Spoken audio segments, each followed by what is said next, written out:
May 27, 2022, Part 2, GVC 190 Honda gummed up float bowl. Maybe it's not the intake and exhaust, maybe it's this nasty gummed up float bowl. Now the nut was all goobered up with a lot of sludge, and right here, right there is where the bolt goes on in to hold the float bowl, and there's all kinds of junk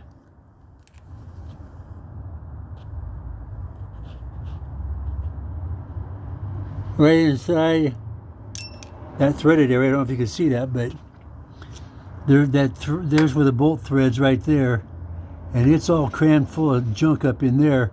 Now I can't tell if the fuel sits in there, but if the fuel doesn't sit in this threaded portion, why in the world would it be all full of gunk and crap? So take this nut off, drop the float bowl, clean that bugger out, and get up in here with a sewing needle or a straight pin or something, clean that out. Part 2. Follow-up to come.